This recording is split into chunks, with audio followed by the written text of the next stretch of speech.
Hey guys, Todd here with Gunpla TV, and it's time for another review. Although this is Gunpla TV, this is not a Gunpla kit. This is from Kotobukiya, and this mecha suit is actually based off of a mecha suit that is in a video game called Break. And I believe back in 2018, SEGA released Break on the PlayStation 4. Originally, Break is a bit of an older game. I think it's from originally around 2011, and it was an arcade game at one point, and now it's finally on the PlayStation 4 for everyone to enjoy. And gosh, a year after the game was released on the PlayStation 4, Kotobukiya has finally gotten around to releasing some new kits from that series. Last month, actually in October, they released a white version of the kit, and that was called the Kisei Hashiki, and this is the new November release, which is the Kisei Hashiki. So unlike the Kushiki, this Hashiki has a black grayish kind of color scheme, as well as some guns and rifle weapons. I think the other one did not have a type of gun, if I remember right, or at least it still has a gun. It's just a different style of gun. So I never got around to building that one, but I saw this one come in, I saw it on the shelf, and soon after building that Kotobukiya Darkhorn Zoid kit, I was like, man, I kind of want to build this one too, so I grabbed it off the shelf and I gave it a go, and here it is. I gotta say, it is a pretty awesome looking kit. It's got, just like that Darkhorn I did, it's really kind of busy. It's got a whole lot of stuff going on. Just a lot of spikes everywhere, a lot of details everywhere, a lot of parts molded in different colors. I like that. I like these kind of clear red bits that are added into it. It really gives it a nice, different, nice kind of definition with the colors there. Two different shades of gray colors on here as well, as you can see. So as far as the design goes for this kit, I gotta say I quite like it. It's kind of really, really cool. And this is, I don't have a kit on the side to compare it to, but this is slightly larger than a Bandai HG kit, but kind of, well, it's about the size of a smallish Master Grade kit. I guess we could put it that way. It's definitely not a large size like a Sazabi, but maybe around the same size as a standard RX 78 Master Grade kit, so it isn't that small. It is kind of quite large. Alright, so let's get in. Let's take a look at some of the cool features on this kit, and we'll start with articulation, why not? Because I wanted to point out one of the kind of cool things on this, and that is here on the feet. This kind of corresponds to articulation.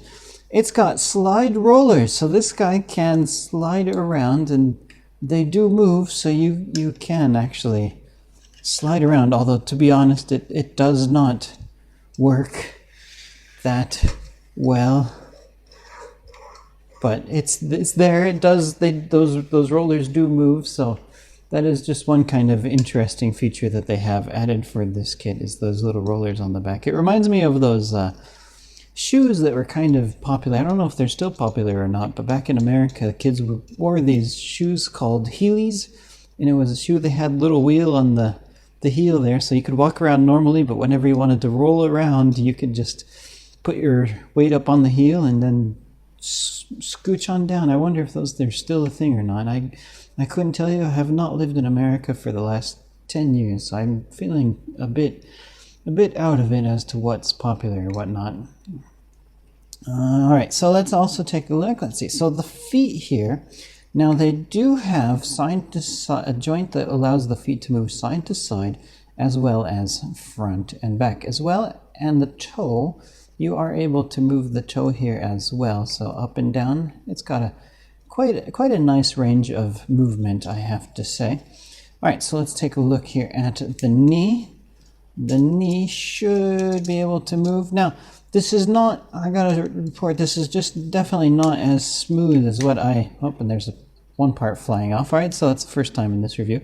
This is definitely not as smooth as what I've come to expect from like the Bandai kits, but that is quite a nice range of movement actually for that leg. And it's kind of interesting, although it might be hard to see with that side skirt, and the way, just the way that leg actually slots right up against that, the back of that thigh there. So that's kind of quite cool. Let's put this back down.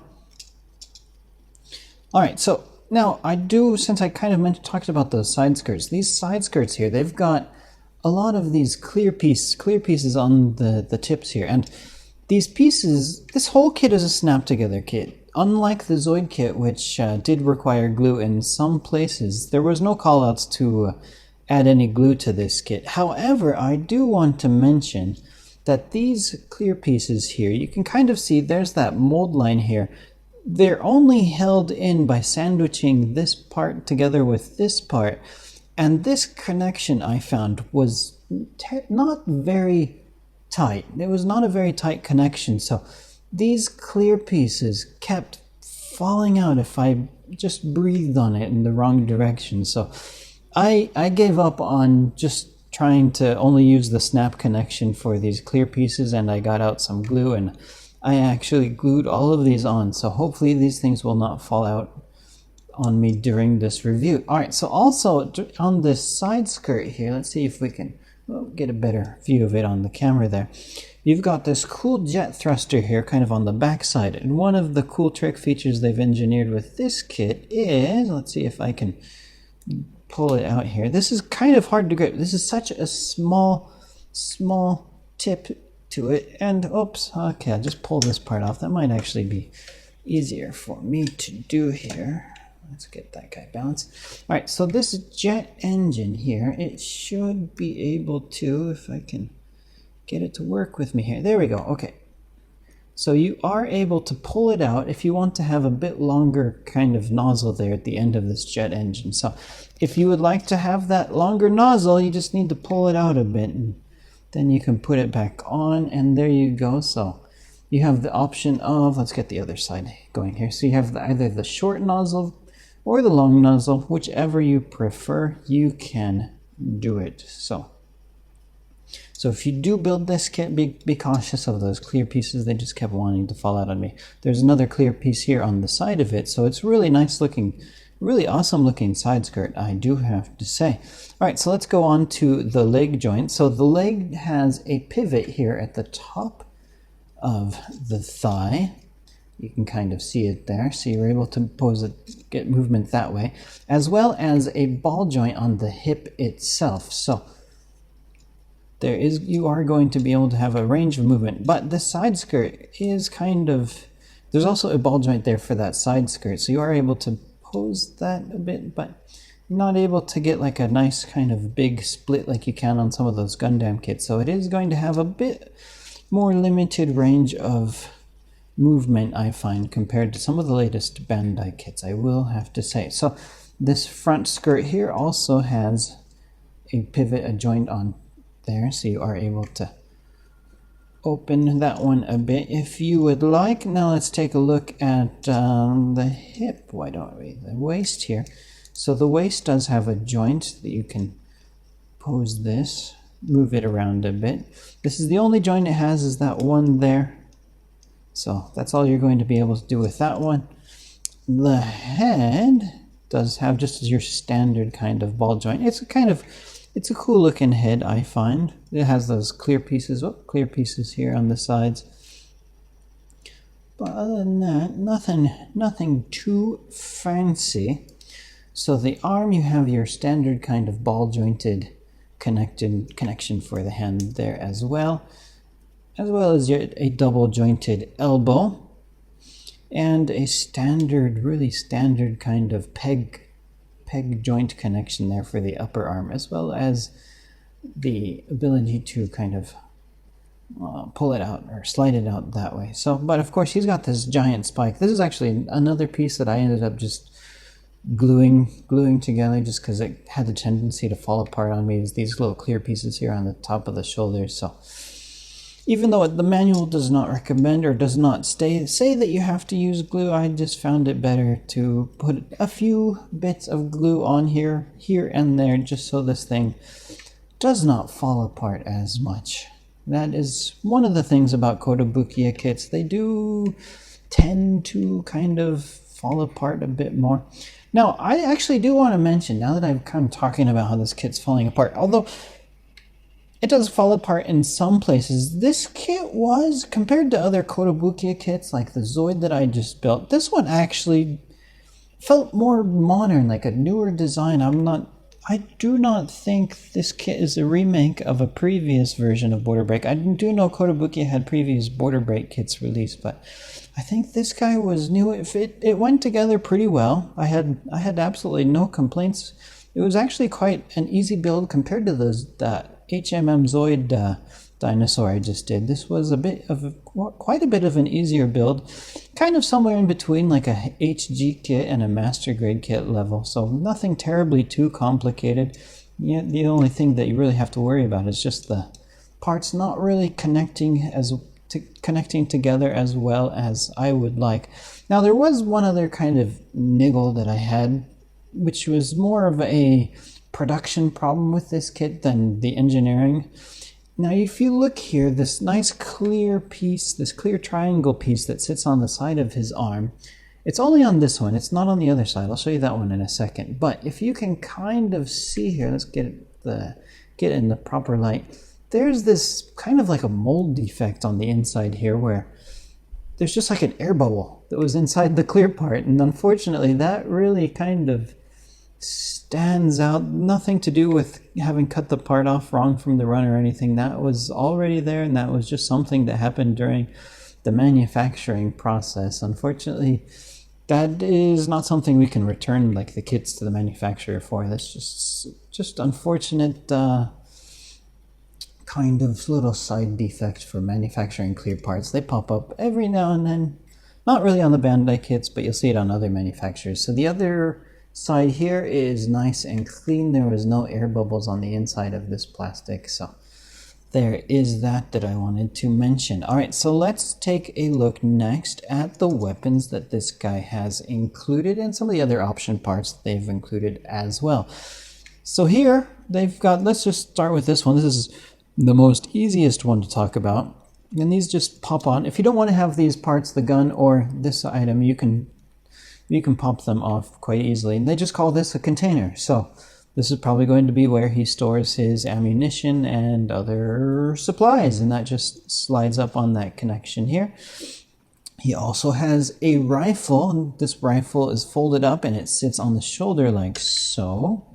So let's pop it off really quick. And all you need to do to get this into rifle mode is just kind of fold it down, and there you've got a really cool looking rifle. Now, while I'm talking about the rifle, I'm going to take a moment to talk about the optional hands that come included with this kit as well. So right now, equipped on this guy, I have the closed fist style hands, but you have two other options for hands for this kit. And here we have this. He has two trigger fingers. So if you want to have him hold his guns, you're going to end up using these hands, and here you can see that ball joint connection for the wrist there. So you just have to pop off the old ones and pop this one on, and then you can have him firing his weapon if you would like. And there are also two other hands that come included. We see this a lot with the Gundam kits, and these are your typical kind of open hand style jazz hand type thing. So you have those options for the hands if you would like. Now, there are other weapons that are included as well, and they just simply call these the guns. So here we can take a look at these two here. So this gun here, you can see the sides here are a bit popped out. Now, on the unit itself, I have the two other guns that it comes with. Now, these guns can sit on the back of his arms. And let me go ahead and pop one of these off here. And you can see the difference between these two. So this one is going to be, it's in battle mode, it's ready for action, it's charged up, everything's popped forward, it's popped out. This one is kind of just like a standby mode, everything is all closed off. Now you'll notice this one here on my left has a handle, this one here on the right does not. So if you would like to switch between the two, all you need to do is pop off that handle from one and pop it onto the other, and there you go, you've got this one. Now this one also, here we go. So you can pull the handle down there, and now it's ready. It's in actual gun mode, and then you can take your gripping hands and you can equip it onto the rifle, and you can have, or not rifle, but the gun, you can have him holding his guns if you desire. So I kind of more prefer just to have everything in the stored position, so that's why I keep everything there up and ready for action. So alright, so I think that just about does it for all of the different things that were included with this kit. Oh, there is one thing that I am forgetting here. On his backpack here, now I have this in the open position. Doesn't really state what exactly these were from what I remember. But you have these two kind of things protruding off the sides of the backpack, and that is in the open position. But if you would like to have them in the closed position, it does give you this optional part, so you would just have to pop this off here, and then you can pop this other one on. Let me see if I can get that in here. There we go. Alright, so now you can kind of see the comparison of those two parts, whether you have it in the open position or the closed position. The choice, Kotobukiya gives you the choice. The choice is yours. So there you have it. Now, I do want to mention also, this kit is still currently in stock here. At the time that I'm recording this video, the Kotobukiya Border Break Hashiki is still in stock here at HLJ.com, so be sure to get your orders in. Unfortunately, Kotobukiya kits, they release them, and kind of after they've sold out, they're no longer back orderable. Unlike Bandai kits, Bandai keeps their Gundam kits in production for quite longer. Kotobukiya, they produce a lot and then they go out of stock, but they do reissue kits at some point in the future. So if you're watching this video later and you aren't able to order it at this moment, keep on checking the site, because probably at some point in the future, Kotobukiya will reissue these kits. So, and there are two, as I mentioned at the beginning of the video, there are two different Border Break kits that are available at the moment. This is the black or grayish Hashiki, and then there is also the white Kushiki. So two different options out there if you are a big fan of the Border Break game series. To be honest, I have not actually played the Border Break game series. I've done Virtual On, which is a bit of a different, that's actually more of a fighting game. I think Border Break is more of like a third-person action shooter type of game compared to a Virtual On more fighting game. So there is that. But I do have to say, I love the designs of these kits. They are quite awesome looking mecha suits, and Kotobukiya, although I did have to glue it in some places here and there, I think Kotobukiya did do a pretty decent, good job on making these kits. I love the looks of it. It was not difficult at all to put it together.